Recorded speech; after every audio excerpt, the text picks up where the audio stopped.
Hey now, it's Brace for Impact, and I'm your host, Mike Gilbert, and I'm joined once again, my long lost friend, JD. Got COVID again. Oliva, how you doing, JD? Round two. I like Delta so much. I tried down the BA5. I don't like it as much. It's much easier to deal with, but it's like luggage. I can't get rid of it. Yeah, it just kind of. So this one's like lingering for a little while, right? I have like no real symptoms, right? Like I Right. was just tired. Like last time I was super tired. This time I'm kind of tired. Like I took the dog for a walk and I have like heavy legs.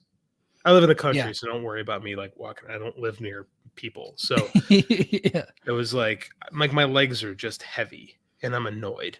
So that's where I'm Yeah. at with this COVID thing this time. So, so when I had it in January, like I was pretty sick for like 2 or 3 days, and then I was fine on like day four. And so day four, we were out in the country again, and I went for a walk, and there was like a little bit of an incline, and all of a sudden my lungs felt like they were just shutting down on me, and I had to immediately go back home and lay down for a while. And it was like that for like the next week, where I couldn't do any like physical activity. I couldn't work out. I couldn't walk for too long. I had to take lots of breaks. It was pretty terrible, man. COVID sucked. COVID sucks. I've never, like, I had, this is the time too. I never had it that bad. I remember last summer when I had it, I was just really tired. Like, I might power wash the house. I'm like, I have to take a nap. I made spaghetti sauce the next day and I was like, I have to take a nap. Like, this time around, I'm like taking naps because, like, I have nothing else to do. The first Yeah, 2 days I was pretty tired actually, but not as tired as I was last time, but just tired. And right. now my sleep schedule is all messed up. I couldn't fall asleep till 4 in the morning last night because I was napping the whole first couple days. So I just want a clear test. I'm hoping tomorrow, clear test. Yeah, let's everybody hope JD gets a clear test here pretty soon. And if you are watching us on YouTube or Twitter or Facebook, please share the feed. Invite your friends. I know it's a BFI Live. We're up all night like Oh, Rhonda Shear all back right. in USA Network back in the 90s. But I know it's a late one. And we had a good show to review this week. I think I want to address something that happened during the show. I want to address that first. All right, let's hit him with the Johnny Gargano news. Let's talk about Johnny Oh, yeah, Gargano. let's. He made his Impact debut, kinda made his Impact debut this week. He was featured in a pre-tape, a video segment with basically talking about Alex Shelley and saying that you know that Alex Shelley is great, he's underrated, yada yada yada. But it was like an Alex Shelley tribute video almost, pumping the match that he has upcoming against Josh Alexander at Emergence. But SRS himself, Sean Ross Sapp, let's go and put this up here, tweeted out that yes, he made a surprise appearance, but this was in fact a favor, and he is not actively in talks with Impact. So wanted to go ahead and shut that down immediately before we ended up getting a bunch of questions. Hey, do you think Impact's going to sign Johnny Gargano? It doesn't even look like they're actively even working on anything, or they're talking. Could it happen in the future? Maybe, but who knows? He did a promo on his phone and Yeah. then texted it to someone. I wonder who he did the favor for. You think it's just for Alex Shelley? Yeah, probably. Yeah, Alex Shelley's a pretty well-respected guy. Very much. Yeah, I don't know that Scott D'Amore has a relationship. That hasn't really been made clear, but I mean, it was kind of cool to see him on the show tonight. But yeah, Yeah. he's not actually, doesn't look like he's coming in, so everybody can kind of not get their hopes up on that deal. Well, look at it this way. If he was coming in, this is the worst way to debut somebody ever. Yes. Oh, hey, Joe So Pearl. yeah, so whenever it was oh yeah, whenever, oh yeah, it says Joel That's what I Pearl. said. Hold Yeah, on, let Joe me. Pearl. Sorry, I didn't have the comment things up. So this is Joel from Fightful. He said he and Shelly had a bunch of matches in 06, 07, and 2016. So thank you, Joel, for jumping in there. Yeah, and he he's a great wrestler. I hope that they are able to try to bring him in at least for some matches. But I think and we'll get into the Triple H stuff, but I think with the current regime change in WWE, I don't think it's very likely that he would be making his way over to Impact. No, it'd be like I said, if he was, it's a terrible way to debut. But that being said, because he's not, I thought it was actually a cool segment on the show. Like I thought it Yeah, worked out yeah. pretty good. I thought it was cool. I did make the joke that they might have paid for a cameo from Johnny, but no, he was just He was just doing a favor, doing a solid for the homies there in Impact. So It's Impact. We don't have the budget for cameos. Those things are expensive. yeah. Well, so you remember when Heath debuted Sure and he do. was trying to get a job with Impact? Well, they actually hired who was it? Chuck Norris, David Hasselhoff, and a few other like 80s celebrities to do cameo videos to say give Heath a chance or something like that. So Impact does have a history of utilizing cameo to their advantage. I forgot about that. You're correct. That is in continuity. Yep. So we're live, everybody. So welcome to all the homies. We got my buddy Scope Wrestling. He actually sent me a T-shirt one time, and I still have that to this day. And I check that. I wear that every now and then. And we got Lucha Doncic in the house. Dr. Preet, what's up, Dr. Preet? He's in the house, and of course, Joel Pearl, the homie from Fightful, who has a really good show on Fightful's YouTube, recapping Impact. So everybody go check his show out. But yeah, we had a really fun show tonight, man. Let's go ahead and get into the show. So on the pre-show, BTI Bhupinder Gujjar defeated Vincent, and that was talking BTI. Rough week for Vincent, losing a lot. Yeah, rough week. He was on Ring of Honor this last weekend. He lost the 6-man titles on Death Before Dishonor against it was the Righteous, right? It's him, Tyler Bateman, and who's the other guy? Dutch. What's his name? Dutch, yeah, him and the Righteous, and they took on the Boys and who's that? Dalton Castle. Sorry, I forgot his name for a second. They lost him, and I thought that meant that he was probably on his way back to a Ring of Honor, but and seeing him lose to Bhupinder Gujjar on BTI with a little help from Heath, I still think he might be on the way out, man. I don't know. And then based on we'll talk about later when we get into the show, it would not surprise me if Vincent is gone. I don't know, man. I when he came here, I thought he was a perfect fit for Impact. I think he's been a little underutilized because we like to do the weird in Impact, and Vincent's very, very weird. The Righteous is a fantastic act. Like, yeah, it's the Wyatt family without the supernatural stuff. It's just weird Wyatt family. Like, and actually, I actually preferred the Righteous to many, many aspects of the Wyatt family. So, if he's not going to leave Impact, they should bring in the Righteous. Hell yeah, man. Some people were down on that trios match at Death Before Dishonor, but I thought it was pretty good. I don't know. I liked it. Yeah. I was entertained. I thought it was fine. Like, I don't know, against me, because I'm a Ring of Honor fan and have been like a long time Ring of Honor fan.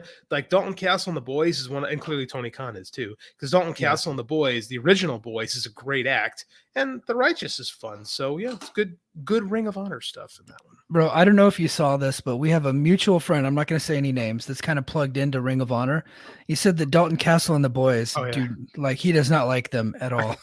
I did see that. I was entertained by it. We will keep that kayfabed. Yeah. We won't say who said that, but I was like, oh, really? Well, this actually just got a lot more interesting. So, yeah. So Bhupinder Gujjar defeated Vincent on the pre-show. So see you later, Vincent. We got the opening video. Featured last week's main event of the number one contenders match between Alex Shelley and Chris Sabin. Jay, did you get? I know you were in Fargo. Did you get a chance to watch that match? I didn't watch any TV for 2 weeks.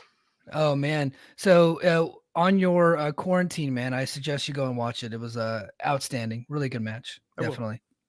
Yeah, and then another really good match. We opened up with Eddie Edwards came to the ring with Kenny King there. He defeated Ace Austin of the Bullet Club. At one point, Chris Bay and Kenny King were ejected from ringside. But I thought this was an awesome match, a great way to kick off the show. Austin nailed a kick but missed the fold. And Edwards landed a Tiger Driver but only managed a 2 count. Edwards followed it up with a Die Hard Driver, which I really like that as his finisher, by the way, the Die Hard Driver. Better than the Boston Knee Party, I gotta say. And that was all she wrote for Austin as the leader of Honor No More celebrated his hard-fought victory. This is the first time these guys have wrestled in a long time, and this time it was kind of interesting with Ace Austin being the babyface and Eddie the heel on this one. But I really dug the match. What'd you think? It's weird seeing Bullet Club just presented as straight baby faces because I'm watching the show. I'm like, who's supposed to be the heel here? And I keep forgetting that Bullet Club and Impact. Because again, I've been out for 2 weeks. I keep forgetting that Bullet Club are baby faces here. That said, like the match a lot. Yeah, we're programming Eddie for a world title match coming up, right? Like that has to be where it's going. Well, you would think so, but if you're programming Eddie for a world title match, chances are that means he's going to lose pretty soon because that's what they do here. That is true. Yeah. Well, everybody loses here. I mean, can Eddie really be the world champion if he hasn't won a battle royal or won a number one contenders match? I don't know, because Shelley beat Saban last week, and he wasn't really a guy that they had gotten behind. He'd only had the one victory all year over Macklin, and then he was just kind of put into the number one contenders match just because he's Alex Shelley and he's a legend. And he's also not now, signed, I believe. Like he just is. He's just doing dates for us, right? I think so. I think so. So that's why I was like, oh, it makes sense to have Saban here. So I don't know. I've been saying that they want to get Eddie ready for a title shot, but with and we'll talk about it later. The big match that Honor No More has at Emergence kind of tells me I don't know, man. Maybe they're not going to go that way. Who knows? Impact booking is kind of weird, man. It's been a little suspect this summer, but we'll see what happens. Not arguing one bit. I mean, we're not programming anyone else to get there. So it's like, I'm trying to read the tea leaves here. And believe me, I'm going to be in the crowd when Emergence is going to be in Chicago. Looking forward to it. Alex Shelley's not winning a title, right? No. Who else is coming up? Like, got to be Eddie. Yeah. I mean, Eddie or Saban, right? But Saban just lost the contenders match. But yeah, but I don't know. I feel like I've been saying this for months. Like, I don't know. I give up. Yeah, it's really hard to decipher what's going on there. Backstage, Gia Miller confronted Heath and his actions on taking out every member of Honor No More. He stated that because Honor No More hurt his friend, Rhino, basically, that he was going to do the same to every member of their group. Then we go to Gia Miller again. So Gia Miller's with world champion Alexander. Alexander reflected on his recent matches and his upcoming match against Shiro later tonight. Before being interrupted by Alex Shelley, Shelley talked about their upcoming championship match at Emergence and wished him success tonight. So we got babyface going on. And then we get to one of the main events of the evening. We get to Laredo Kid and Trey Miguel against Johnny Damn Swinger and Zicky Dice, the legendary Johnny Swinger. Let's get Joel up here. He wants Josh Alexander versus the Swingman. I don't disagree. I think in a Swingers Dungeon match. You remember? That'd be so entertaining. Yeah, you remember who had the dungeon match? It was Owen Hart versus Ken Shamrock. Ken Shamrock, yeah. Why can't we do something like that here? Just, Oh my God, can you imagine how funny and perverse that would be? Like a swingers dungeon match? Yeah, a swingers dungeon match. I think we need to do this. It would have to be an Impact Plus special, right? It's the only way you can do it to really go full bore into this thing. I now need to see this. Yeah. So this match was weird. So at one point, Swinger and Dice, they put on their demolition kind of BDSM masks, and they were hoping it was kind of like, the Killer Bees. They put on the mask and they were going to do they're going to do the switcheroo, but unfortunately they were wearing completely different gear and they had different masks. So I thought it was hilarious. I thought it was great. I thought it was great. I mean, I got a good laugh because we have seen a little bit like AEW with the Renegades and doing a little bit of the twin magic thing. It's corny. Yeah. So I don't know. I enjoy everything about the Johnny Swinger character, taking the piss out of pro wrestling tropes. So yeah, I got a good laugh at it. Zicky's a perfect little sidekick for him. It's a non-consequential match. And hey, a luchador won. Yeah, we got a luchador getting a victory. Laredo Kid actually won last week. And because they're going to Chicago at Cicero Stadium, where they have a heavy Hispanic population, they're promoting the hell out of the luchador. So they're actually pretending to care about these fucking guys for like the next couple of weeks until after they get out of Chicago. I will tell this story forever of being at the MLW pay-per-view in 2019, where this dude in a drum, he had his giant drum and he just banged on it all show. Parka, Parka, just chanting for La Parka, LA Park, the whole time. Right. And like they tolerated Thatcher Davey Boy Smith. They were not in the mood for any grappling. They wanted lucha all night long. So the fact that we're going to start promoting our luchadors going into Chicago is a very good move because Cicero, very heavily Latino populated, and they love their lucha, and I can't disagree. Let's push Laredo Kid. Yeah, I mean, we got to do it even when we're not going to Chicago. Let's just push them all the time. Yeah, that would be the smart thing to do, but we don't do that. Yeah, so let's go. So Kid was tagged in after Dice and Swinger collected their thoughts outside the ring. They dug into their fanny packs, and both men were wearing half masks. But who was who? Comedy at its finest, people. The great plan by Swinger and Dice was unsuccessful as Dice was nailed with a Meteora by Miguel, followed by a frog splash by Kid, and Dice was on the wrong end of the 1, 2, 3. So Kid and Miguel, and I loved this whole thing. This was fun. Yeah, it's stupid. It's a TV, so you can get away with this stuff. Backstage, Brian Myers was confronted once again by Gujar. Gujar, before he could say anything, Crazy Steve and Black Taurus of Decay interrupted. Steve noted that Myers was going to lose his title against Taurus next week. As a puzzle, Gujar took it all in. Myers concluded the segment by stating that he never says no to a challenge. Actually, they wrote this wrong because he was trying to avoid the fact that this was happening and said, well, you got to go through Scott. You can't just make the match. You got to go through Scott D'Amore. Scott D'Amore appears out of nowhere and he goes, all right, match is booked. And I was like, that was the humor of it, you know? Yeah, that was a humor, but man, Gujar, you're doing this all wrong. Taurus just went and asked for the match and he got it. Gujar's been actually trying to win matches. Yeah, this is Impact. There's no ranking doing? system in Impact. You just go to Scott. Again, this whole segment, I tweeted out yesterday, and this whole thing supports my theory that Impact Wrestling cannot be viewed like you watch Dynamite or you'd like watch Raw. Impact Wrestling is a show about people making a wrestling show that also shows us the wrestling. The closest thing you can relate Impact to is the Muppet Show. And this was a great example of Scott being Kermit. Right, trying to keep all these crazy people running, and keep the ships moving. Like this, it cracked me up because I'm like, I'm right. This is exactly what the show is. Yeah, this is a wrestling show about producing a wrestling show, and they actually don't. Most of the matches don't even get booked until after the show's already started. So that's every week. yeah. Official Little Silver is back in the house, and he wants them to sign Johnny Gargano. Not looking good, buddy, but I hope it happens, man. I'd love to see it, especially for a guy with an Impact podcast. I think that would be great for me. That would be great, but are you aware there's this thing that happened in Stamford last week? That, big shakeup. Things. Yes. Yeah, big shakeup. Little guys are going to get pushed again. We'll talk about that later. All right. So the bathroom break happened next. It was Tiffany Nieves defeating Jada. This was an OVW showcase thing. They were not very good. Tasha Steelz was funny on commentary, but the most important thing happened was after the match was over, thankfully and painfully over, Killer Kelly came out and kicked some ass. So that was cool. I was so into this match that I actually Wikipedia'd Tasha Steelz, and I learned that she's only a year younger than Jon Moxley. Isn't that crazy to think about that? Really? I thought she was like in her early 20s. No, she's 35. She started wrestling in her 30s. And like I would never would have guessed that. I was like, again, I was so enthralled with this OVW match that I went and read up on Tasha Steelz' career. And that came back when Killer Kelly came back. When Killer Kelly came back, there's a lot of K's in that.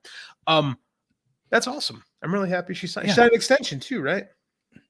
Steelz? No, Killer Kelly did. Yeah, Killer Kelly did. Yeah. We're gonna get into that.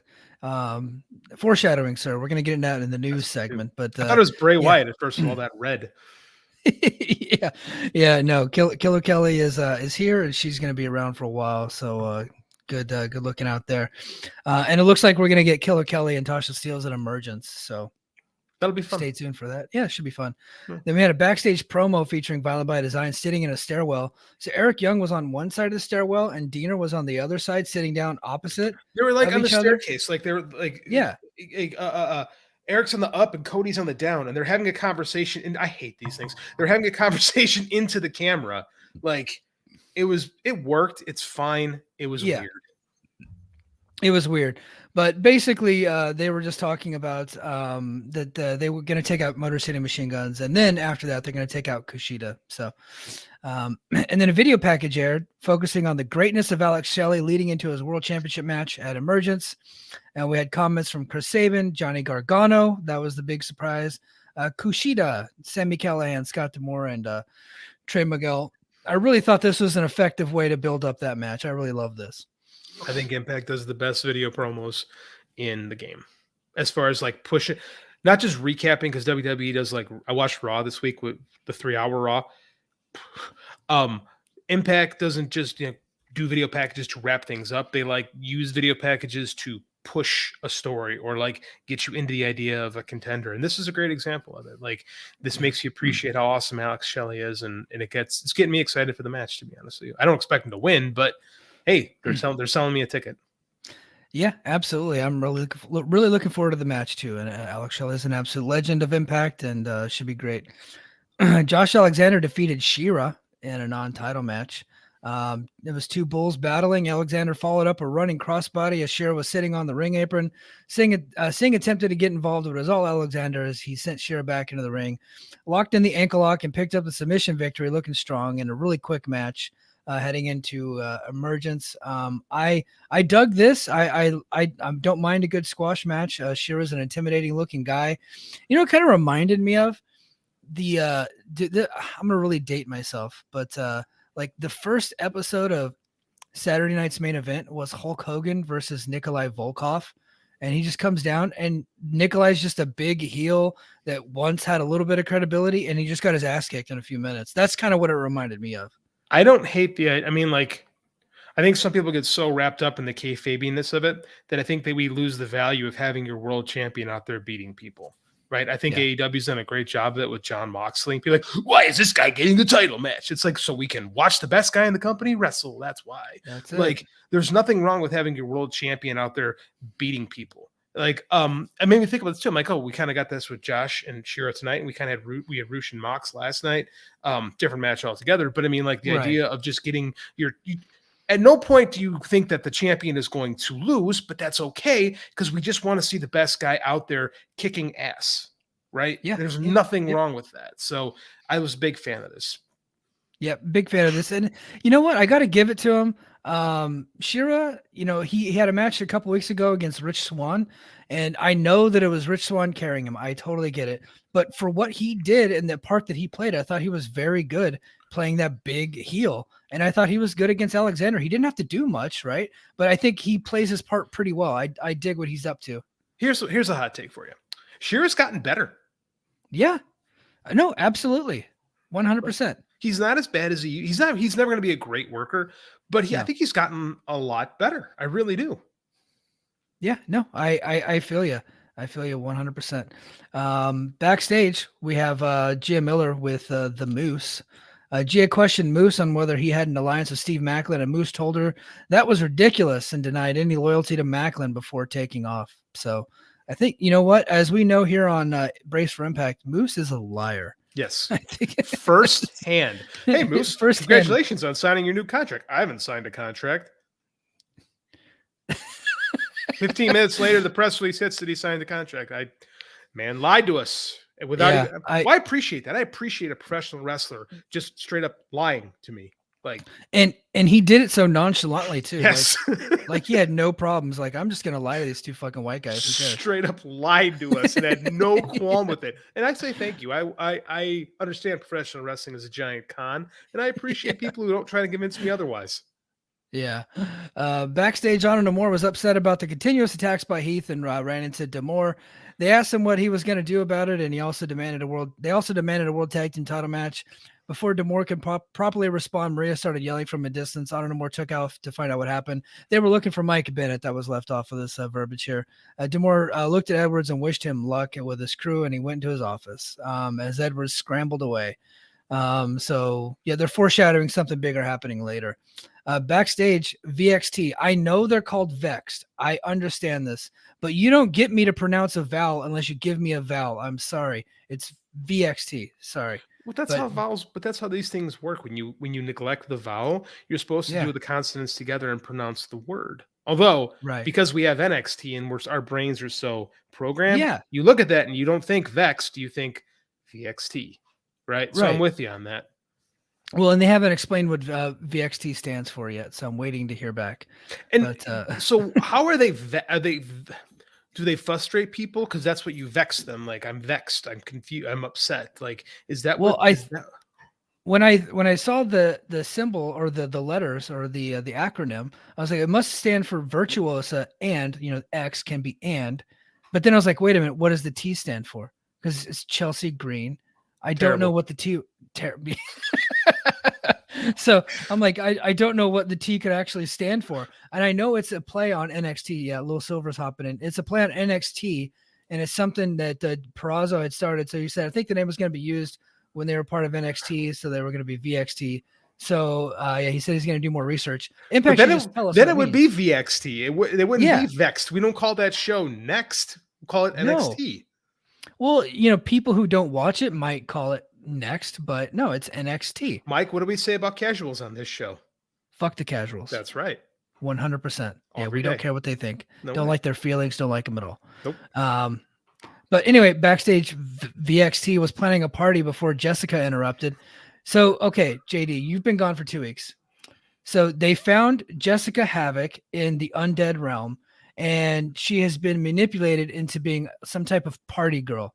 And she doesn't want to be called Jessica Havoc. She just wants to be called Jessica. So that's where we're at. So just to give you a little bit of background info on why this is happening and this great stuff we got going on here.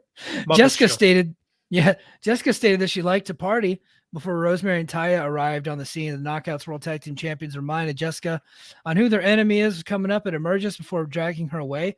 And then as she's being dragged away, she actually goes back and she said, "Hey, can you put me on the list? My name's Jessica with the CK because I'm sick."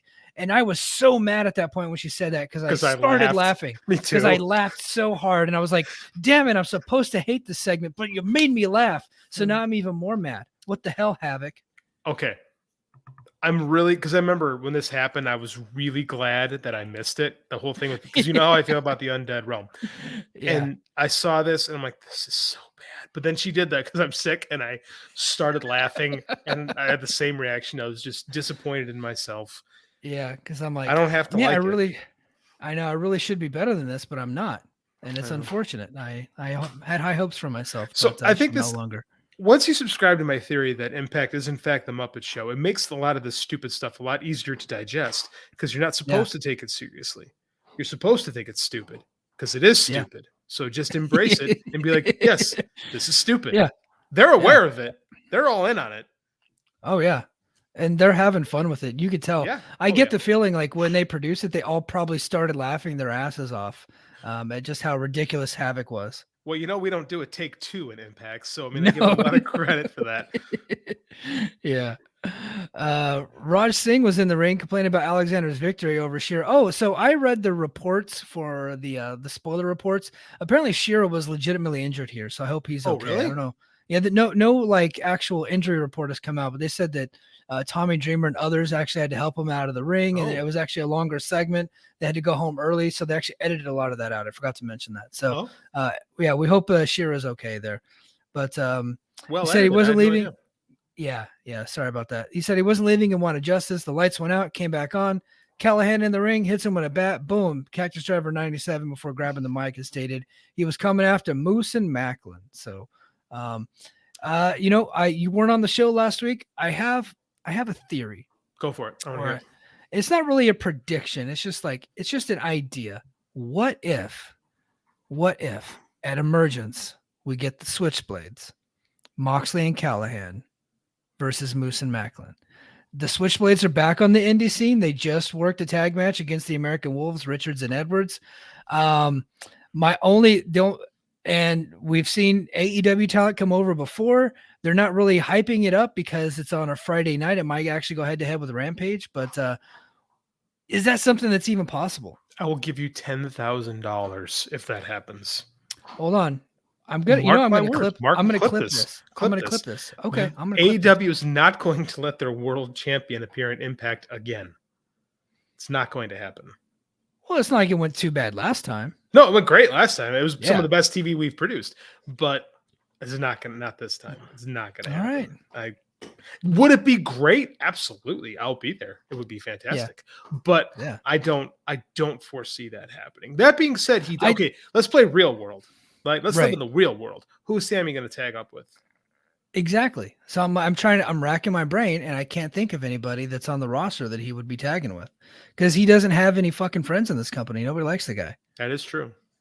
Yeah. So I know he trained guys like Trey Miguel and these other guys, but that's like real world stuff, in like kayfabe.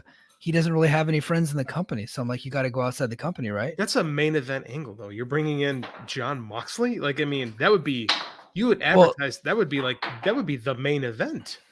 Yeah. Yeah. That would be the main event. Scott has a good idea. Scott's got a good idea. There you go. Honestly, that would be great. I honestly would really enjoy that. Quite frankly, if we brought Nick Gage into Impact, I would be perfectly fine with this. I think he's actually got to no compete with GCW though, doesn't he? Yeah, but they're friendly. I think they could probably work something out with GCW. I think that's more realistic than John Moxley, quite frankly. I think you could trade GCW like a case of meth or something, and then you can get one of the wrestlers. You said it. I didn't. So nobody's watching this thing. So I can say whatever I want. So a promo aired for the Ric Flair moment of the week, and it was one of my favorite freaking moments in the history of wrestling. The Woo battle with Jay Lethal. They actually played mostly the whole thing, man. And I typically skip these throwback moments, but this one I was watching intently because I love this moment so much. One of my favorite in the history of wrestling. Why do they call him Desmond Wolfe? I'll never understand that. Like, I think every time I watch this, I think that I'm like, why is Nigel Desmond Wolfe? I will never understand that. Well, because Dixie wanted to be Stephanie McMahon, and Stephanie McMahon at the time was really big into 8 writers, and WWE was big into owning talent names, right? Owning the IP and the trademark. So when they brought him in, and he wasn't like, he was a Ring of Honor name, but he wasn't really a widely known name. So they're like, I want to own this guy's name. And in the process, they made him less over. It was ridiculous. It was stupid. They ruined him. Because he took away everything that was cool about Nigel McGuinness and trying to make him like different. It's stupid when WWE does it. But he's sitting there with AJ Styles and Bobby Roode and James Storm. I mean, like, and Desmond Wolfe. I mean, first of all, Fortune was stupid to begin with. Like, that's the highlight of the entire stable is the Woo thing with Jay Lethal. Like, that's the coolest thing they ever did. Because let's not even get into what they did to AJ. That in itself was a good moment. It was all downhill from there. Yeah. And then we got Ric Flair's last match coming up this weekend, and Dr. Preet almost made JD choke on his what are you drinking there, by the way, JD? Cherry Coke Zero. Bro, hey, this podcast is brought to you by Coke Zero. Coke Zero's all right, man. Trying to watch those calories. I can't exercise, so I have to watch the calorie intake this week. Yeah. I dig it. Backstage, Gio Miller was with the HBIC Mia Yim. Dude, so somebody in the Impact chat didn't know what HBIC was. So I decided to say there was heavy breasts in charge just to see if they would say. Dude. The guy responded back, "Oh, thank you." So now that's what he thinks it is. You're a troll. So, yeah, I have to mess with the kids in the Impact chat. Some of them did not graduate high school. So, but anyway, she was with Mia Yim. Yim stated that she was going to come out of emergence as the new Knockouts World Champion before the video went faulty. Commentary apologized for the video. For a split second there, I was like, oh my God, are we really, did we actually get Bray Wyatt? What's going on here? But no, it was just Honor No More doing the NWO stuff at the truck. They were ruining the show, and Scott D'Amore confronted Honor No More, who were attempting to rip apart the media trailer. D'Amore stated that enough was enough, and that there would be a 5-on-5 match at Emergence featuring Honor No More against the Bullet Club. And if Honor No More wins, they get their title shot. If they lose, they must disband forever, which is probably why Vincent was on Ring of Honor this week. Could be. So I have complicated feelings on this segment because I was mocking, Impact. We don't do take two. And they did a thing with Mia, and I'm like, why would they even do this? I think, why would they even show half an interview? Like, why can't they just do take two? Yeah. And then I realized, oh, they got me. They did because they have bad production constantly. But then, okay, in the kayfabe, I absolutely loved it. But then I'm watching, I'm like, that's not how you interrupt. I said, the show isn't transmitted. You can't interrupt the transmission. It's shut. But you don't know that. But I know. I know that. I know that. But. Right. They don't know. I mean, that's fine. That's what's in the kayfabe. I thought it really worked, but they're just like pulling plugs, and I'm like, that's not how you do that. But again, this is what I do. This is what I teach. Yeah. So, this was fun. I actually really like this segment. I like too. I like how Scott did the callback to Team Canada being in the same situation some 18 years ago. Yeah, with old James E. Cornette. Yeah, I dug this. I kind of rolled my eyes when we got another 5-on-5 match, but I get the feeling this will be the last one we see with Honor No More because I think Honor No More is no more. Well, we said it before. Honor No More kind of outlived its usefulness when Tony Khan bought Ring of Honor. Yeah.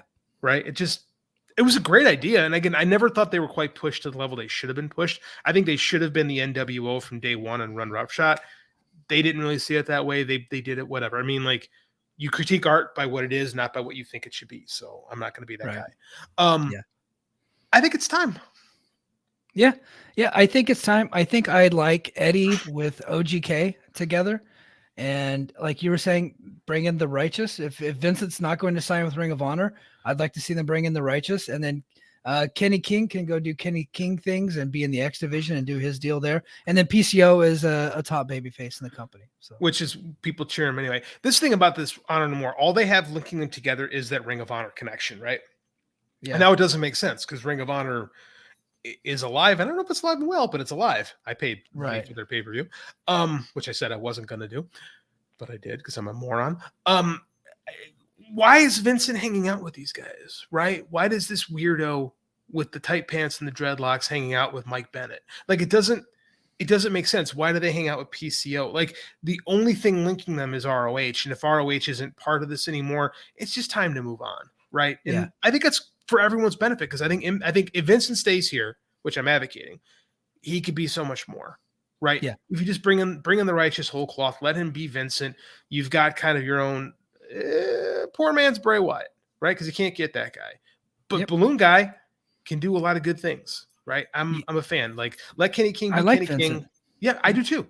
Like, let OGK just do their OGK thing because we need tag teams. So let's just end this thing that's kind of outlived its usefulness. 100% agree. So we get to our main event, and we got Kushida and Rich Swann, and I loved this match. I thought it was a great main event.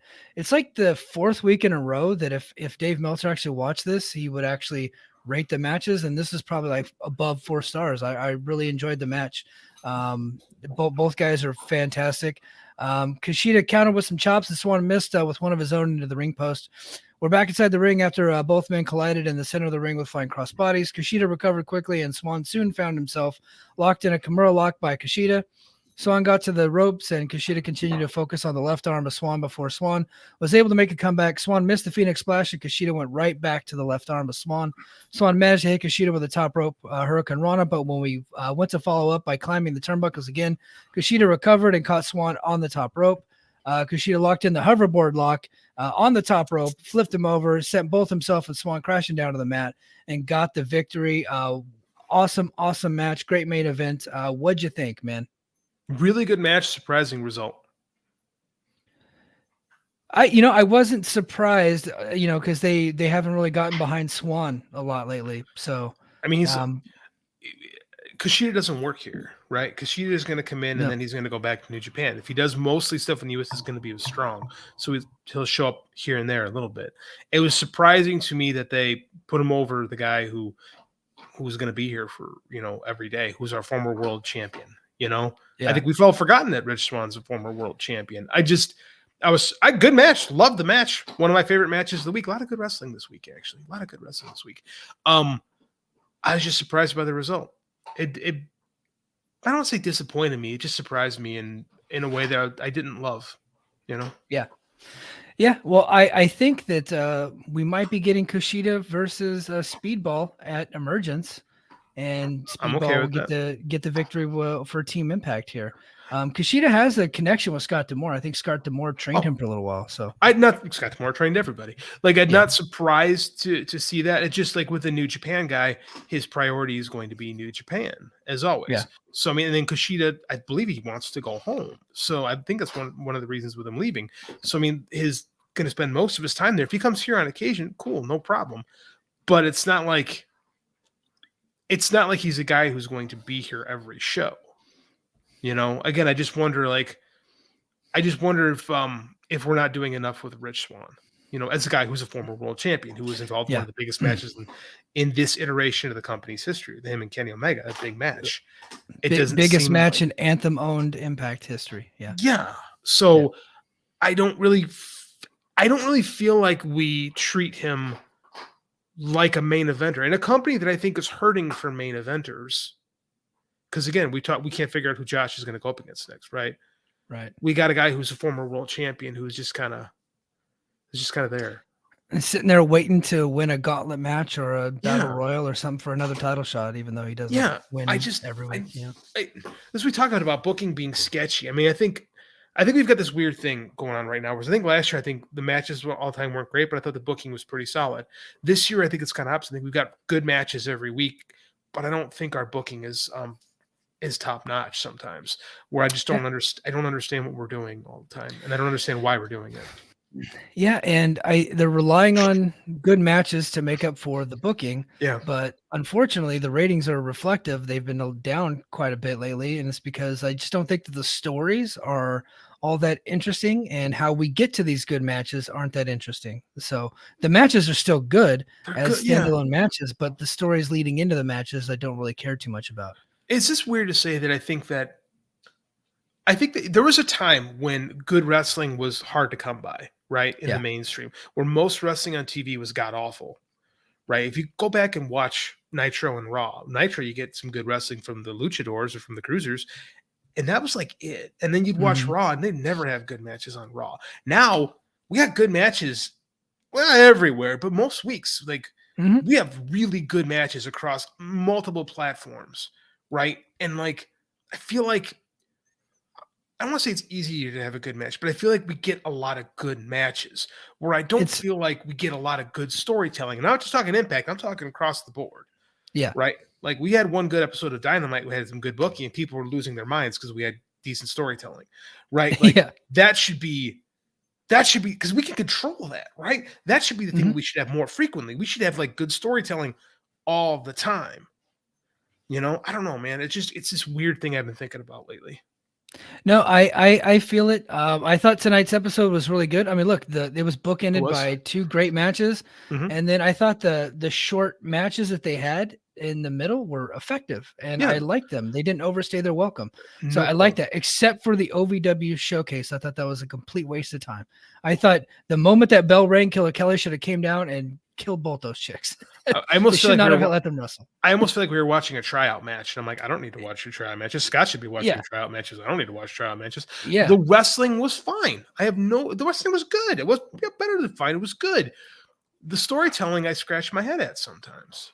yeah. Like I don't know where we're going with our world title. I don't know. Like, there's no story being done, and like, there's no story really being done in the X division. There's no real stories with tags right now. You know what I'm saying? Like, I Mhm. just feel like I need some like I feel like I can get good wrestling anywhere. I feel like I to watch television week in and week out. I need something to entice me to come back, like story wise. Like I feel like good wrestling isn't enough anymore. Am I Yeah, wrong on that? no, I mean, like, there's people in no, the chat. Am no. I I crazy? No, I totally agree. I think you need to have a good balance of both. I think you need good stories that lead to good matches, right? And you get these cold matches on TV without a whole lot of story. It's like, yeah, the match is still good, but do I care? And am Yeah, I going to remember this next week? I'm probably not. You know, it's not just here; just it's everywhere. yeah, just everywhere. Well, hey guys, if you're watching us on YouTube or you're listening to us on Apple Podcasts and Spotify or wherever you get your podcast, YouTube, stick around. We're staying live, but Apple Podcasts and Spotify. Why don't you go over to patreon.com/Fight Game Media if you want to join the conversation over on Patreon. YouTube, stick around, man. We got a ton of news to talk about. We got some breaking news and a lot of interesting things happening in the world of wrestling. Before we get to the Patreon stuff, JD, why don't you go ahead and you want to plug your Kickstarter? Or, Yes, I yeah, want to plug my yeah. Kickstarter. Who am I talking to? Yeah, Well, this is how I make my money. Yeah, yeah. we just launched a Kickstarter this week for my new novella. It's called Red Sunrise. I'm gonna break it down for you real simple: samurais versus vampires. Yeah, baby. Let's Simple. do it. Simple, cheap too. Like it's a really fun book, but it's a short book. It's a novella. It's only 150 pages. The last campaign I ran in the spring was for 1,000-page 3-volume set. This is much more simple, much more stripped down. Right now we're 3 days into the campaign. I've got the most backers I've ever had at this point in the campaign. My funding is lower because, again, cheaper product, which is fine. Right. That's what I want. I'm good with it. So if you can get on that, if you want to read some cool stuff, if you want to read this Samurai Vampire story, check out the Red Sunrise campaign. We got it available on digital and on hardcover. So, if you want something that you want to read on your phone, you want to read on your tablet, we can do that. If you want something a little bit more physical, that's good too. If you do want to spend some money, you can get every single book in the catalog. They're all for sale in there right now. And my personal favorite, you can be a victim. Mike, for $250, I can kill you in the beginning of the book with a vampire. And hold on. You'd be surprised how often I sell these. I got a question. Please. For $250, can you kill somebody else that I want you to kill? I'll kill anybody you want. Okay. No, I think that's very interesting. I think I might have some scratch on it. This is one of my favorite reward tiers for all my books. I offer victimizations basically, and it always sells. So yeah, Red Sunrise Kickstarter. Check it out. We're gonna be running for 2 more weeks. Awesome, man. Awesome. Everybody go check that out. And stick around, man. We got some breaking news.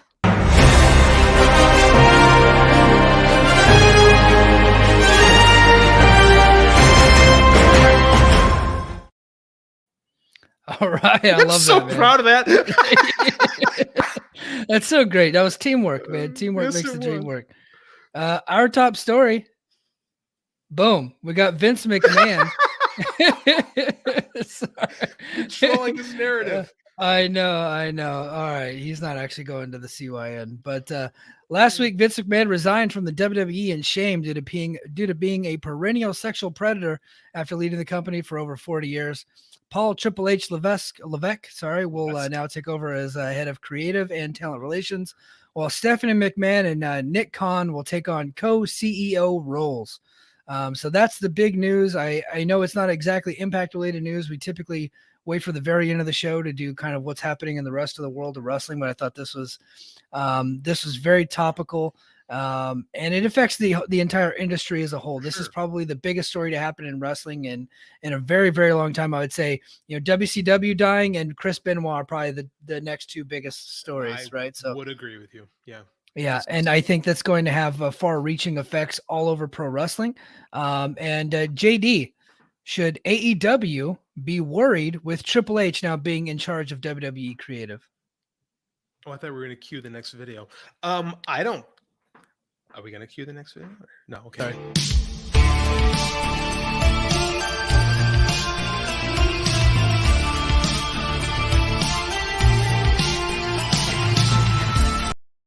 Mike and I went high in production value this week. So let's brace for debate. JD, you go first. Do you think AEW should even be worried at all that Triple H is taking over? Worry is should you be interested? Should you be following the news? Should you be on top of what's going on? Absolutely. But I mean, like the reactions to these people on Twitter, you get the most calm reactions all the time. You get nice tempered views. People are like, it's over. And this is like Dave's like, this is like bad for Tony Khan. This is terrible. Yeah. Mike, refresh my memory. Who was booking NXT in September of 2019? Triple H. Who was booking NXT when AEW had its worst episode ever, that Dark Order fiasco, where remember that whole thing? Who followed it up with an awards show when AEW was dark for 2 weeks? Who followed up with an awards show? That'd be Triple H. Yep. And then came back and lost, then never came back and never came close to catching him again. That would be Triple H. Who booked Mei Ying, the 10,000-year-old woman? Right? Yeah. Yep. That'd be Triple H. Yep. He didn't always hit home runs. Yeah. No, that's what I'm saying. And it's fine. Like, and I enjoyed Black and Gold era of NXT. Who didn't? It was really good wrestling. Oh, yeah. But the idea that, oh my God, Triple H is in control of WWE creative now, it's over. I think it's a little over the top. Will the shows be better? Absolutely. Can't possibly be worse. Will they be more focused? Sure. Yes. Well, I watched this week. Wasn't impressed, but I watched Raw this week.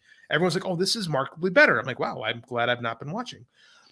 But just the idea that his presence alone is going to change everything, I think that's based on faulty logic, because the NXT when it was at its best, he had a constantly rotating cast, right? Yeah. Everyone had a position to move, and then you were done and you moved on.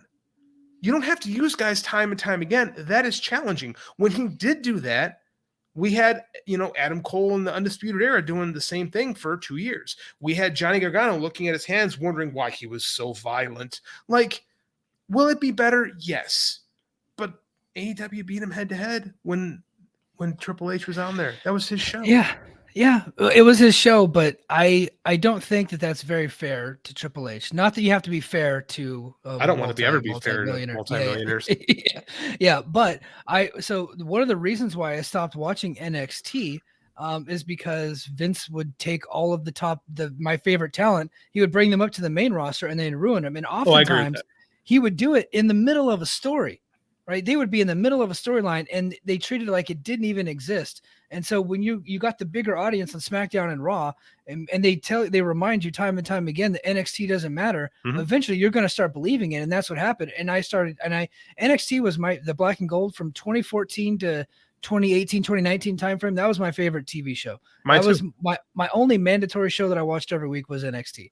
Okay, and then they extended 2 hours, and immediately Vince started taking the talent, and he was setting Triple H up to fail.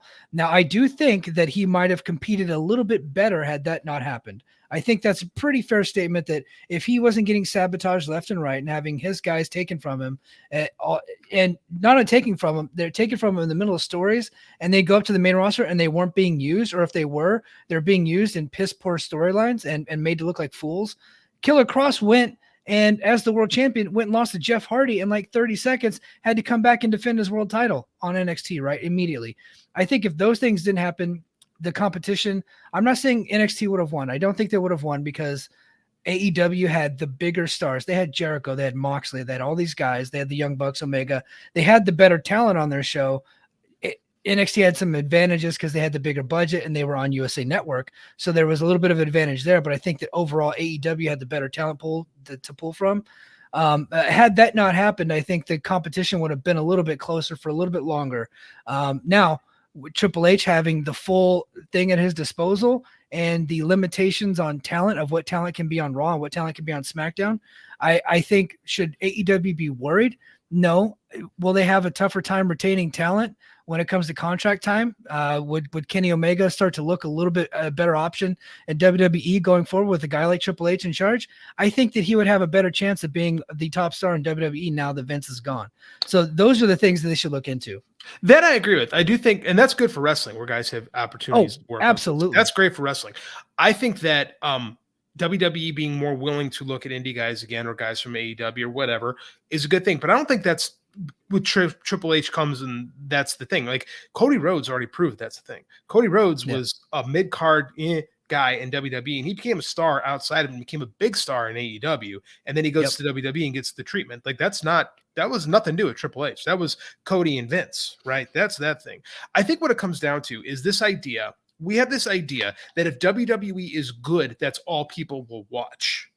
And I think Dave was doing this too on his show because I think it's a misapplied concept to think that if WWE is good, then people will be satiated.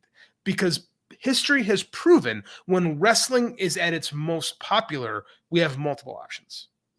Right? Yeah. The wrestling boom of the 80s. Everyone likes to credit Vince McMahon and Hulk Hogan, but the simple fact of the matter was the Von Erichs were getting TV ratings and selling out stadiums in Texas. Dusty Rhodes was doing his thing in the NWA Crockett, right? Everybody was making money in the 80s. Vern Gagne was doing well in 85, 86, right? It's not till later in the decade when the boom ends that everybody but WWE and WCW start to falter.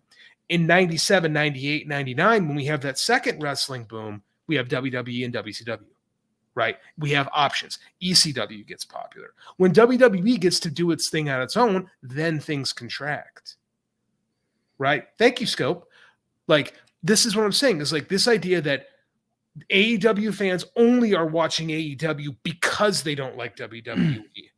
And then if WWE was suddenly good, they'd stop watching. I think that's faulty. I think that's my biggest argument. I think that is a false premise. I do think that, so I just know from my personal experience, I kind of gave up on WWE in about 2017, 2018 timeframe because it just was awful. And AEW came along and presented this new thing. Impact was there, and I thought they were doing good TV shows, but they weren't presenting themselves as big, right? They weren't this big production. They weren't this big thing. They weren't presenting themselves as something that could be competitive to the machine, right? They were just kind of like in their own little world. AEW comes along, they're on TNT, and they're presenting wrestling the way that I like to presenting wrestling, and I really enjoyed it. So I think one of the reasons why they were a necessity is because WWE had driven away so much of their audience. Agreed. And so they became a major necessity in the US. And I think that if WWE gets better, will that mean people stop watching AEW? I think AEW's audience is their audience right now. I think what they're averaging right now is going to continue, because I think like you were saying, it's not MLB versus AAA, right? It is the Yankees and the Red Sox. And if you're a Yankees fan, chances are you're going to stick with the Yankees. The Red Sox might have some players on their team, and you probably like to have some of those players on your team, but you're not going to support them until they're on your team. I think that's where we're at now. The Yankees have the deeper history, the bigger roots. WWE, right? WWE's the Yankees. They have the deeper history, the bigger roots, and they have a lot more fans right now. They're going to be bigger going forward. But I don't think that them getting better is actually going to take away from the audience of AEW. I think where they're going to hurt is WWE is going to be more in play for guys like MJF, guys like Kenny Omega, guys like the Young Bucks when their contracts come due. No, I agree with you on that. I think that is a smart point. I think that, and that's good for wrestlers. They're going to get paid more. They're going to have options. And they're going to be different. They're going to be different presentations of wrestling, which is fine. I look at from my own personal point of view. I've given up on WWE so many times throughout the course of my life. Like in the like when Bret Hart lost to Shawn Michaels, I was watching WrestleMania and I said, I'm done. And I'd stopped watching WWE for 2 years. I watched WCW. I was getting, as much as I would get frustrated with Hulk Hogan, I had zero interest in watching Shawn Michaels as the champion. I'm that guy. I mean, I was a teenager. I did not like that guy. So that was me. When Steve Austin was the guy, I came back. Right. But when that whole thing was done, it was very, there you go. Like when in 2004, it was very easy for me to go, I'm done with this. Right. So there you go. There you go. It's my custom made WrestleMania 13. Yeah, like, baby. And like, that's the thing is like, I was checked out. I come back in WWE and I check out. I come back and I check out multiple times. If it's not for AEW New Japan, I'm not here.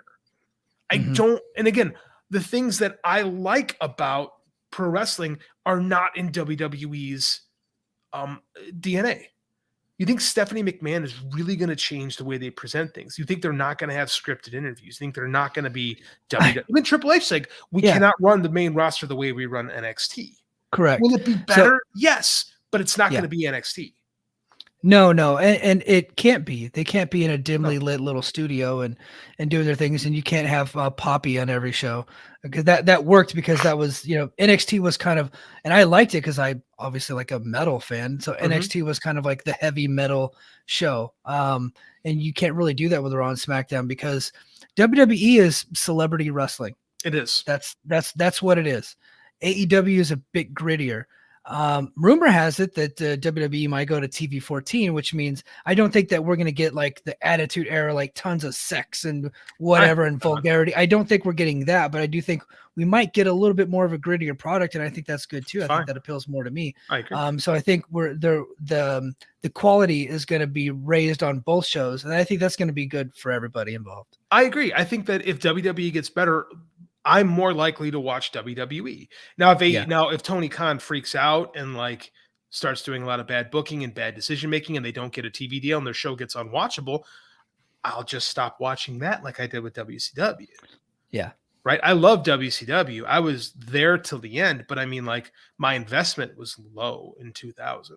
Very, very low. I think that's what I mean. Like, again, I just want everyone to pump the brakes a little bit. Like Triple H is Schrodinger's Booker. Everything that you don't like about wrestling, he is gonna fix. Everything you like, he's gonna embrace until proven otherwise. Yeah. But I do think, and I think where you and DJ Convoy, everybody was like, I think people felt like you were saying, don't get excited at all. No, I think it's go ahead to get excited, but proceed with caution. That's all I'm saying. proceed with caution. And Yeah. I'm more the case again. You should be excited. I Yeah, watched Raw for the first time in years this week. I watched almost a full hour of Raw, and then Logan Paul came out, and I turned it off. Bro, that was a bad segment. Holy Yeah. moly. I couldn't believe I'm like, and this I watched, I'm like, yep, this is WWE. You're always gonna get the talk show segment because Piper's Pit was Yeah. good 40 years ago. So we can't let that go. You know, Right. it's just what they are. Like they're not gonna change that much of it. Could it be better? Sure. Sure. If it is, I'll watch. If it's not, I got AEW, I got Impact, I got New Japan. I'm good. There you go. And Ring of Honor maybe down the road. Maybe we'll see what they do with that. I'm sure he's still on that one too. Yeah. So let's so this is an Impact podcast, so we'll go ahead and get to some Impact news. So former Ring of Honor champion Jonathan Gresham, I said Impact news and we're talking Jonathan Gresham, sorry, who wrestled several matches at Impact earlier this year, there you go, has requested his release from Ring of Honor and AEW, and it looks to be taking some time off from pro wrestling, although he may still appear at this weekend's Ric Flair's last match. Gresham is scheduled to wrestle at Takeshita, Alan Angels, and Nick Wayne. This should be a banger if it actually goes through. According to Fightful, Gresham met with Tony Khan before the pay-per-view, Death Before Dishonor, and was already more heated than usual regarding the direction of his booking and character. But while their dialogue had been expected to stay private, details couldn't help but spill into the locker room as conversation increased in volume. It was a shouting match, essentially, and with the building security being able to hear it. Initial reports stated that Gresham actually cussed Khan out. So, hey, Mike, did you get that private chat I sent you? Where Jordan Grace had a tweet. I'm gonna get to that. I'm gonna kick that over to you, so you can pull it. I don't have the screenshot of that, so I can't pull it up. But I can read it. I'll read it. Yeah, because I would have to convert the file if That's I did that. I'll just read it. I'll just read it when you're ready. And earlier today, a new report from Fightful Select was posted stating that Gresham has been absent since losing the title, and that he's not factored into any AEW ROH plans since asking his release from the company. There had been 3 companies interested in Gresham before he joined AEW and Ring of Honor, and Impact was definitely one of those companies. There was no word on whether AEW has granted Gresham's release request. JD, what do you make of this, and could you see Gresham returning to Impact? So before that was we a go, lot, sorry. Yeah, that's okay. Before I get into some, here's Jordan just tonight. Jordan Grace, our Knockouts champion, tweeted this. I promise you, this is her words, not mine. I promise you, you don't have to believe everything you read online. 90% of, quote, dirt sheet, unquote, news is exaggerated, completely made up, or taken out of context. Right. She also gives ironically enough, she gives actually no context to that. That's irony. But at the same time, what else could she be talking about? Right. Well, and then why did it take? I mean, this stuff happened on Saturday, and she was silent until Thursday during Impact, and then she decided, oh no, by the way, they're lying. I know her. She was online that whole time. She could have said something, but she didn't. And just it's not like Jordan Grace is not one to dig into the fracas on social media. It's not like she stays above it. You know, she's very happy to wallow in the mud of social media. You know, it's Jordan Grace. So, if something's not true, which part is not true? Is it all not true, or is there something not true about this? Be specific. Instead, you're just going to vague tweet. So I don't have any respect for that. I'm not going to pay attention to it. And and I think people don't understand is that like Tony Khan has been really good at utilizing the quote unquote dirt sheets to push his ideas. Right. He learned from the great Eddie Gilbert, who was the master of it. Right. Yep. Nobody was better at getting his ideas out through the dirt sheets than Eddie Gilbert and later Paul Heyman. I mean, so something happened, clearly. Like you called it. Like I was driving at the time, and I remember stopping. I stopped and I got something to eat. And while I was COVID positive, which I didn't know at the time, and I saw your tweet said Gresham has boo-boo face. Yeah. And Mike, that was 80% of the reason I bought the show is because I wanted to see for myself, dude, what he did. And you were 100% right, Jonathan. The moment he came through that ring, I was like, this guy is losing. He didn't have the mask on. He's wearing a t-shirt. I was like, and I said it, I was like, Gresham has a look on his face like he is not happy about what's about to happen. I think we get a new champ. And he lost the title in 13 minutes in the opening match on the show. And I was like, and after that, when I saw it, how quick it was, I was like, oh, he's got to be done. And sure enough, the next day he'd requested his release. I think that was how do I say this? The Briscoes FTR was the right call closing the show. Yeah, 100%. 100%. So, because the world title match had not been built up very well for whatever reasons. No. That said, I don't know, man. I mean, I don't do if they release if AEW were to release him, should he go to Impact? Yeah, hell yeah, sign him up tomorrow. Hell Um, yeah. do I? This is where I get controversial. Do I think Jonathan Gresham is a main eventer? Could they tell the right story and build him up? Yeah, they probably could, but I see him in the X division. And I think that's a good spot for him. And I think that him and Alexander could headline with Alexander retaining the title.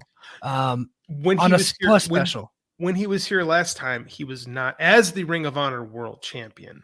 They smartly, by the way, Yeah. defined him down. They Right. did not put Jonathan Gresham on the same level as Josh Alexander. No. They were smart. That's smart of Impact. I give them credit. He's an outside champion. They did the right thing. Everyone should value, like we talked about in our Brace for Impact chat. I said everybody should want more. I said John Moxley should ask for more, and he's the champion, has matches every week. Everybody in this business should ask for more and should fight for more and should always want to be the best and the top guy, right? I'm a firm believer in that. So I understand Jonathan Gresham going to war for what he believes in. Good for him. Yeah. I think Claudio's a better guy to start your brand off than Jonathan Gresham. Yeah. Like I said, they did him dirty. They did him dirty. I saw that tweet a lot. That was Chris Bay. I think where they did him Bay dirty, that said that? Oh, okay. I didn't Bay, realize that. I think where they did him dirty was they turned him heel. They didn't really explain it to him, and he showed up, and all of a sudden he's being managed by Tully Blanchard, and then they announced that, hey, he's a heel, and then, oh, now you're defending your title against Claudio. Oh, and by the way, you're going to lose. As opposed to they tried to start a new story that was going to end immediately, as opposed to, hey, let's do the match and he can lose and then turn heel. You know what I mean? Like, that's the move. That I agree with. They turned him heel. It was an awkward heel turn. It didn't really catch any steam or buzz. He became like an afterthought to Claudio instead of like, hey, have Claudio win. And I think Claudio is probably the right guy to lead the company right now, and have him turn heel after the match, attack him, bring in the embassy, bring in Tully Blanchard Enterprise, whatever they're going to do it at that point. But they didn't do it. They built it poorly, I thought. I don't disagree with you at all. I don't think there's any way that he does. If the planned match was Gresham versus Claudio, there's no way Gresham doesn't get overshadowed by Claudio, no matter what the booking is. Now I've had this conversation with my friend John Muse a bunch. Do I think Tony Khan has taken on too much with this Ring of Honor thing and has become a little too slapdash with his booking? Yeah, I do. I find a lot of it to be very unfocused. The problem is that it's going to look like this Ring of Honor thing drew 40,000 pay-per-view buys, which is a lot. That's a lot for Ring of Honor. Yeah, so it could have. If you put the name AEW on it, it draws 100 though, which is fine. But and that's the thing though. If it's like, no, here's where I disagree. It's like if you do the same thing that were NXT, if you call it WWE, and it's the same deal. But I mean, they have to be a different purpose, right? Like, you didn't want to buy it just for the tape library. Like, if the idea is to keep Ring of Honor running, you keep Ring of Honor running, and you let it be the smaller company. I don't foresee that as a bad. I personally do not foresee that as a bad thing. Yeah, I agree. I think he just needs to give it to somebody else. But, I agree with that. I think he's because I think since he bought Ring of Honor, AEW, the storytelling has gone down, the booking has gone down, a lot of hot shotting and a lot of cold matches just for the sake of cold matches. So everything we talked about before, I agree with that. I think this week is the best show they've done all year. It was the most focused show they did. It also had the least Triple Ring H, of Honor baby. presence. Hey, it could be Triple H effect. Oh yeah, no. Again, whatever rising tide lifts all ships. So Absolutely. I mean, like whatever has to get guys focused is great. I'm of the mind that if you're taping Dark and Elevation anyway, just fucking call it Ring of Honor and be done with it. There you go. Right? There you go. And if you have a TV deal lined up with HBO or whatever, fine, great, good, fantastic. Just do something, because it's hurting. And again, I don't have a problem with the champion showing up on the different shows. I don't. But I don't think you're going to see Dalton Castle and the boys on an AEW show. I know for a fact you're not going to see the Briscoes. No. But to bring this back to Impact, should Impact sign Gresham? 1,000%. I thought he was great. His match with Sabin was insane. His match with Macklin was really good. And he had some unfinished business. He was supposed to wrestle Eddie Edwards, and he got the concussion, and they ended up having to pull out of Rebellion. I'd like to actually get that match eventually. And Grace is in the company long term, so bring him in, keep her happy, keep him happy. Let's do it. I think that that concussion wound up hurting him in a lot of different ways as far as the AEW thing too. I think that really derailed a lot of what he was doing. I think the poorly, again, all concussions are poorly timed. Second hot take, I don't think he's getting released. You think they're going to hold him hostage, huh? I don't know about holding him hostage. I think they're going to try to smooth it over. Because They could. I don't think Tony Khan wants to let a guy like that go. I think he's smart enough to say, yeah, I probably fucked this up. I'm gonna try to smooth it over. I'm gonna give a guy some time off and try to smooth it over. Only Brian Cage gets banned. Yeah, Brian Cage is the only one that they're like, hey, we're going to extend your contract, and we're still not going to use you. Something happened, man. Like, he pissed somebody off. He really did. But before we get to some more news, let's go ahead. We got official little silver. Thank you, Scope. By the way, Scope gave us 100 stars. I also like shirt Scope, by the way, just for the record. Said, do you think Shane McMahon would work in creative for Impact or be a great? No, I think if he's going to do any type of wrestling, it's going to be like if Vince McMahon decides to start up another wrestling promotion, if he sells all his shares and he's like 80 years old, he's like, fuck it, let's do it again. That'd be the only time he'd go there. But even then, Vince doesn't even want him in WWE doing any type of creative. He fired his ass earlier this year. So twice. I don't see, twice. I don't see him having anything to do with pro wrestling going forward, unless it's working for his dad. And even then his dad doesn't like him that much. I have a buddy who works for WWE who, Shane is a great guy who has terrible ideas. Yeah. That is what they say about him over there. Shane McMahon has never gotten the ball for a reason. And you hear some of his ideas and you're like, oh. Yeah. Yeah. All right, let's go ahead and we got a couple things. I'm just gonna do rapid fire here. So Killer Kelly signed a new multi-year agreement with Impact. So that's great, good news. We're big Killer Kelly fans. She said it was a no-brainer. She said it's what I wanted. I was famished for wrestling. I had a little bit of the taste before, and it just made me want more and more and more, like Billy Idol, more. And the fact that I was back in Portugal and not able to wrestle, and I basically haven't since my last Impact appearance. She's only had a couple matches, so yeah, she's gonna be sticking around for a while. So good news there. Dave Meltzer was asked on Twitter, and I actually have the picture here. Let me see. Dave Meltzer was asked on Twitter here. Said, what if Ring of Honor was for sale in 2018? Do you think Tony Khan would have bought them and just brought in whatever talent he wanted to start AEW with? Meltzer says, I don't think so. Impact really wanted to sell to him with the idea that he'd start out with an infrastructure, and he didn't buy them. So that's the famous story from 2018 from All In when Tony Khan was there. Impact, or I guess Anthem officials, this is before they purchased Access, by the way. They were on Pop TV. They knew they were about to lose their TV. They were on the hunting channel at the time. They weren't even at the hunting channel just yet. Sure? So they didn't start that until January 2019. Okay. So this was before they knew they were losing their TV deal and they were moving to the hunting channel. You got this new billionaire in play.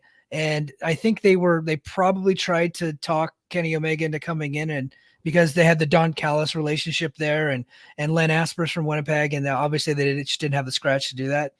So they made a pitch to Tony Khan, but Tony Khan wasn't interested because he just wanted to start from scratch. He wanted to do his own thing. And he actually hid from them, avoided them like the plague when they were at All In, because there were Impact stars at All In. And he was actually hiding from them, worried that they were going to try to pitch him again. That is a hilarious story, because remember Don Callis was on commentary for that show, and was he working for Impact at the time, or is that before? He was the EVP of Impact. He's also the announcer for New Japan. But not only that, Tessa Blanchard was on that show. Brian Cage was on the show when he still was with Impact. So there were a lot of Impact talent on All In. Yeah. Oh, there were. I was there. I was at the show. Brian Cage, Jordan Grace had great moments there in that battle royal. That's the one of my favorite shows I've ever been to be honest with you. That All In 2018. Loved it. Absolutely loved it. Do you think Tony Khan, do you think Tony Khan made the right call by starting from scratch, or do you think it would have been better to start with the infrastructure of Impact at the time?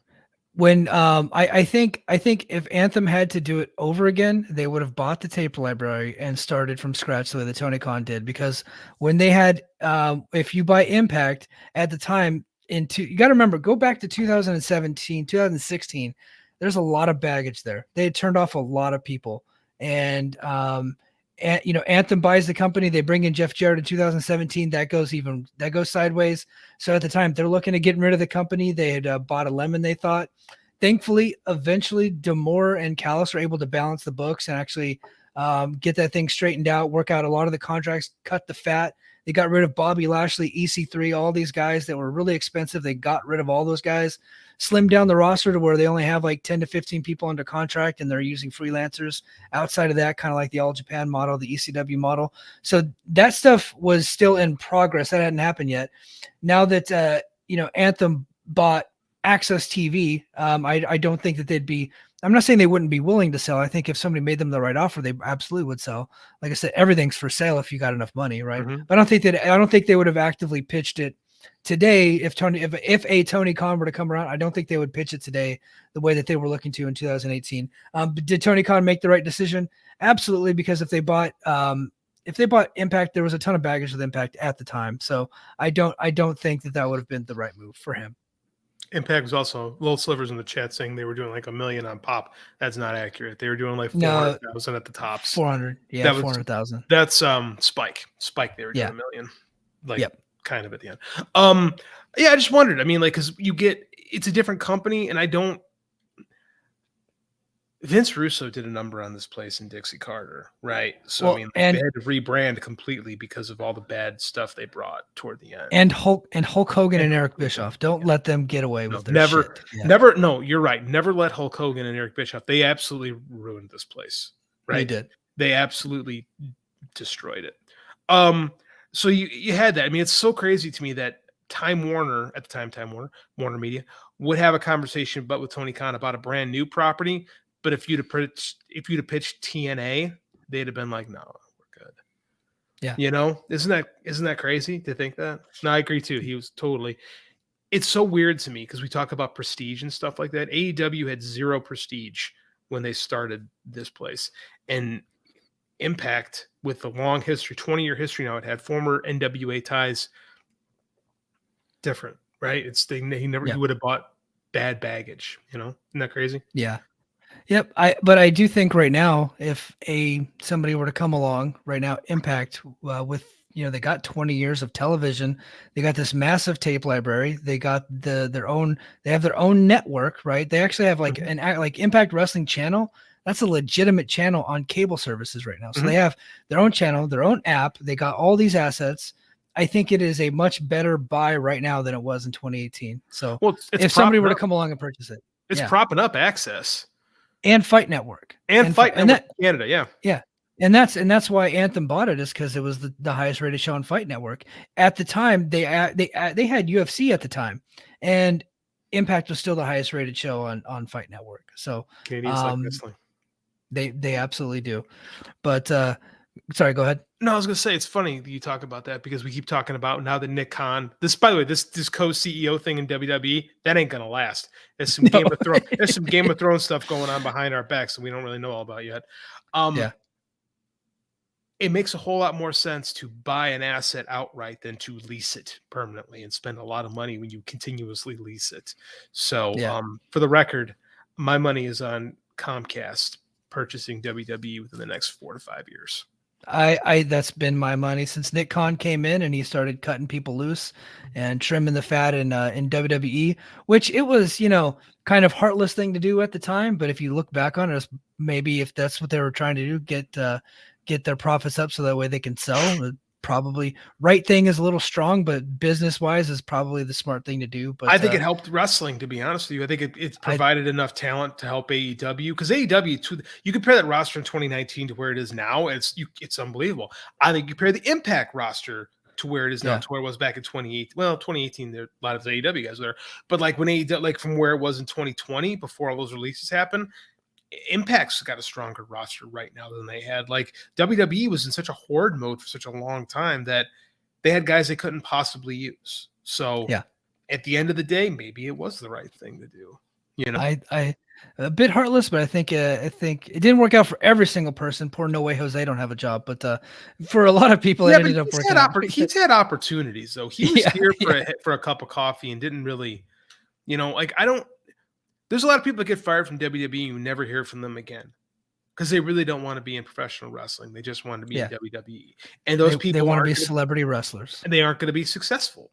Yeah. Right. I mean, so I have no, if you're going to be Drew McIntyre, that dude got fired and then decided I'm going to be the best professional wrestler in the world. And for a long time, he was one of the top independent guys in the world and helped rebuild himself right here in Impact. And now look at him. Right. Yep. If that's going to be you, Cody Rhodes is another example of that. Great. But there's a whole lot more guys that get released that you never hear from again. So Absolutely. Yep. Absolutely. Well, hey, that's going to do it for us this week, folks. Again, YouTube, if you're watching us on YouTube, please go to patreon.com/FightGameMedia and drop us a line over there. You get this content every single week and you get it early. Usually this YouTube stuff, actually, you're not getting it until almost like late Friday afternoon, but we went live this week to celebrate JD being back and JD back in quarantine, baby. Let's do it. So, yeah. But hey, that's going to do it for us. And until next week, mahalo.